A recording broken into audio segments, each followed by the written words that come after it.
Tiens, à nouveau 13 minutes. Je suis à nouveau régulée sur mon temps de travail. J'ai juste de réaliser en mettant en route cette vidéo que nous avons ici une dichotomie, tac, à ce niveau-là, où vous avez une partie de ma pièce ici qui est en peinture. Alors c'est du mauve, un genre de... C'est un genre de mauve, mais je ne saurais pas dire. Un mauve marronné, quoi. Et un peu marron glacé, mais avec du mauve. Et puis là, vous avez tout le côté lumière.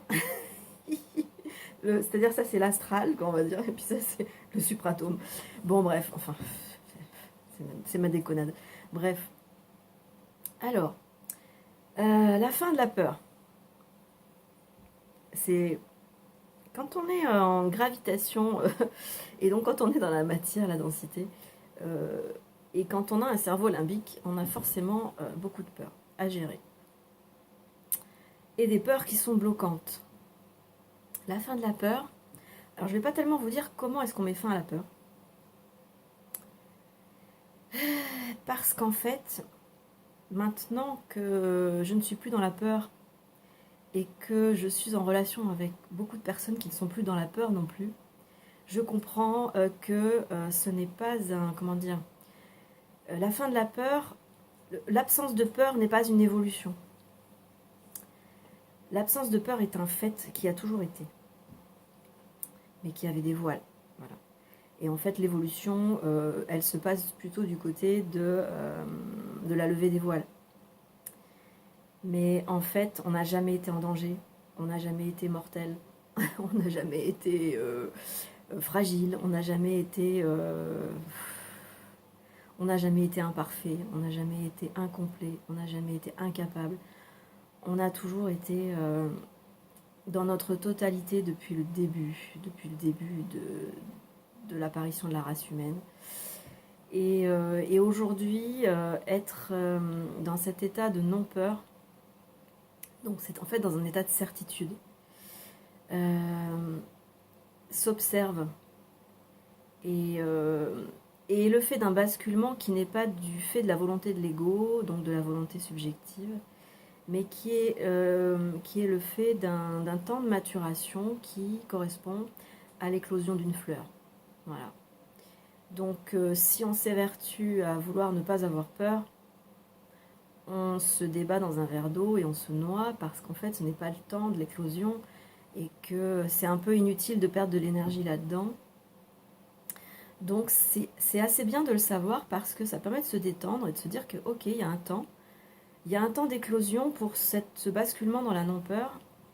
Et de ce fait, je vous assure que ça permettrait d'accélérer ce temps, de ne plus lutter pour l'accélérer. Voilà. Si on arrête de vouloir absolument ne pas avoir peur, absolument être réalisé, absolument être intégral, absolument être fusionné, enfin tous les mots qu'on peut poser sur cette réalisation, cette lutte-là, lorsqu'on arrête de la... Oula, j'ai mon ventre qui grogne. Voilà, c'est la présence au corps, n'est-ce pas? Donc, si on arrête d'être dans cette lutte-là, eh bien, on arrête de lutter pour pas se noyer, et donc on remonte à la surface, parce que du coup, quand on arrête de bouger, on flotte. Voilà. C'était pas une référence au film Ça, qui dit « Tu vas flotter ». Oui, je regarde toutes sortes de choses, je sais, je suis un peu bizarre. Donc, on flotte, oui. Mais dans le film Ça, vous savez, vous avez des tas de trucs sur la peur. Hein. Quand les petits-enfants, ils se retrouvent dans la grotte du monstre de l'au-delà, qui s'appelle Ça, et qui se manifeste sous la forme d'un clown, ce clown, il apprend beaucoup de choses aux petits-enfants, hein, qui sont dans le 3e volet, qui sont des adultes d'ailleurs. Il apprend beaucoup de choses sur la gestion de la peur. Qu'est-ce que c'est que vos peurs, en fait? Il met les gens en face de leurs peurs. Et je vous assure qu'on apprend beaucoup de choses dans ce film. Enfin, surtout dans le 3e. Après, les 2 premiers sont plutôt hollywoodiens, quoi. Juste avoir peur pour avoir peur. Mais le 3e, il a vraiment une valeur philosophique, spirituelle, supramentale. Alors, moi, j'ai beaucoup aimé. Voilà, surtout quand ils se retrouvent tous prisonniers de l'antre du ça et qu'ils doivent faire face chacun à leur peur. Donc ben voilà, on est dedans quoi. Faire face à l'ombre, je me suis remise à écouter des trucs de Jung. J'ai pas tellement lu Jung en fait, j'ai surtout écouté des choses avec des vulgarisateurs. Ça me suffit parce que j'ai eu acheté des bouquins de Jung et c'est très abscon. Il n'avait pas une écriture très fluide, c'est pas mon cas non plus, enfin c'est mon cas aussi, j'ai pas une écriture très fluide. Mais donc il y a beaucoup de choses pour arriver à cerner le fond du fond. Jung, il dilue beaucoup. Donc c'est vrai que j'ai préféré écouter des vulgarisateurs plutôt que lire les bouquins de Jung. Pourtant j'en ai, je les ai parcourus mais jamais approfondis. Parce que justement il y a trop de cette substance diluée. C'est ce que j'apprécie le moins aussi chez Kemp. J'aime beaucoup Kemp, mais c'est très dilué, donc j'ai beaucoup de mal. C'est vrai que je préfère Bernard pour ça, parce qu'on a de la concentration au centimètre carré, c'est de la densité totale d'informations efficaces, quoi. Voilà. Et donc la vulgarisation, c'est bien. Donc Jung, c'est vraiment super. L'œuvre de Jung, c'est un truc phénoménal, quoi. Il y a vraiment beaucoup, beaucoup de choses. Et pourquoi je parlais de ça? Oui, le ça, les peurs et tout ça, voilà. Le ça, c'est l'inconscient, bien sûr. Et c'est dans l'inconscient, l'inconscient étant le subatome, étant l'astral, étant l'espace mémoriel gravitationnel où se logent les particules des impressions mémoire, c'est là que se logent nos peurs. Et donc, comprendre l'atome, ça libère, parce qu'on comprend, en fait, on va à la source.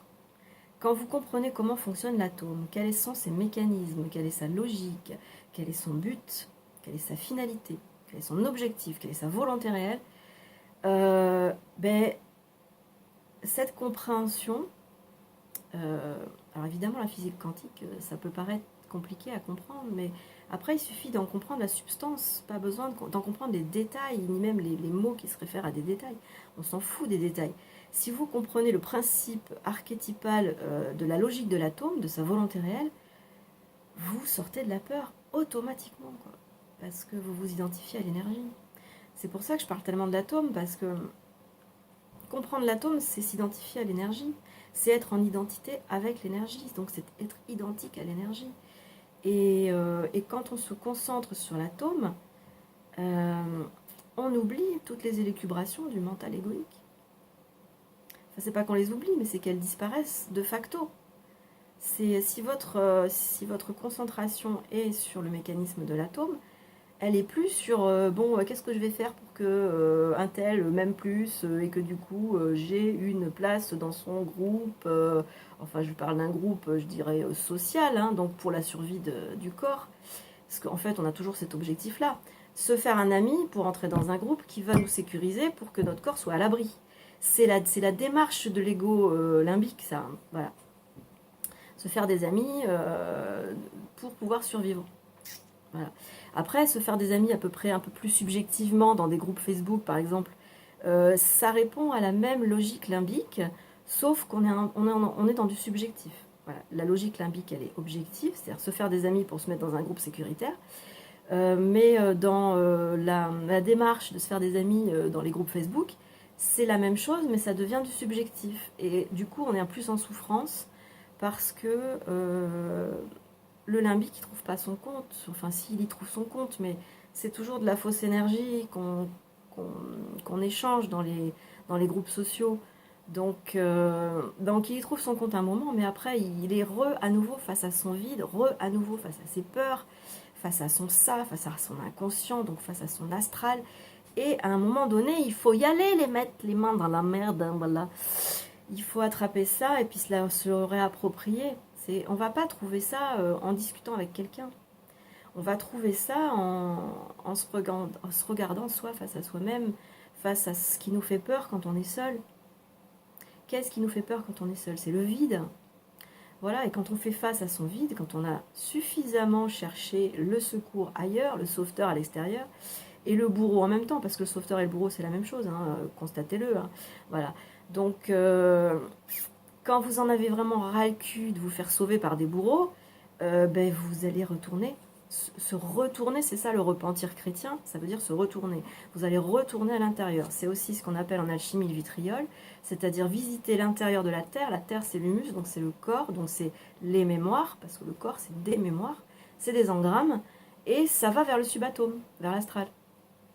Donc quand on visite ça, donc on est dans le vitriol, visite l'intérieur de la Terre, et en rectifiant, c'est-à-dire qu'on ne peut pas rectifier, donc transmuter les mémoires si on ne retourne pas à l'observation de ces mémoires. Donc on doit les visiter. Visite l'intérieur de la Terre, et là, si tu visites, tu vas rectifier, parce qu'en observant, on rectifie automatiquement. Donc c'est automatique, c'est un truc, c'est mécanique, c'est-à-dire l'observation rectifie. Visiter l'intérieur de la Terre, ça rectifie. Donc visite l'intérieur de la Terre, et en rectifiant, tu trouveras la pierre cachée, et ben tu trouveras le soi. C'est-à-dire en rectifiant le ça, tu trouves le soi. Quand tu rectifies le ça, tu regardes tes mémoires et tu découvres qu'en fait, elles répondent à des mécanismes qui sont pour alimenter un système sécuritaire extérieur. Donc, quand tu comprends ça, tu n'as plus envie d'être alimenté à l'énergie extérieure, tu as envie d'être alimenté à l'énergie du soi, c'est-à-dire à l'énergie qui est intratome, qui est supratome, ce qu'on appelle le supramental. Et à ce moment-là, c'est vrai que le supramental, c'est des notions abstraites, mais en fait, l'abstrait, c'est le réel. L'abstrait, c'est le réel. Et tout ce qui est subjectif, c'est l'illusion. L'abstrait, c'est l'objectif. Et en plus, c'est un objectif. C'est-à-dire que vous avez une cible. Et vous avez tout ce qui est... Alors, la cible, c'est le supratome, c'est le noyau atomique. Et tout ce qui est en dehors, qui tourne comme ça, qui vous hypnotise, là, vous savez, cette espèce de truc là, qui tourne en rond, noir et blanc, là. Et bien ça, c'est le subatome, c'est l'astral. Et donc, avoir en vue l'objectif, la cible, être objectif, c'est avoir en vue l'objectif. C'est-à-dire la cible, la source, le supratome, la source de l'énergie réelle. Et donc, quand vous avez vraiment ça en ligne de mire, le truc là, comme ça, il disparaît parce qu'en fait, votre focale, elle est sur le point fixe qui est immobile et ne bouge pas, et d'où émane et d'où émerge l'énergie réelle. Et tout ce qui sort de ça, c'est une énergie diffractée, donc c'est une énergie altérée qui n'a plus une réelle valeur. Et quand on comprend ce mécanisme-là, on ne veut plus de l'énergie de merde, on veut juste de l'énergie réelle. Voilà. Et donc, quand on est concentré sur ça, on a en vue l'objectif et on perd le subjectif. Automatiquement, c'est mécanique. Voilà. Et quand on a en vue l'objectif, tout ce qui est subjectif et de l'ordre de la peur et des blocages, ça disparaît aussi. Donc focalisez-vous sur l'objectif et le subjectif de la peur disparaîtra. Voilà.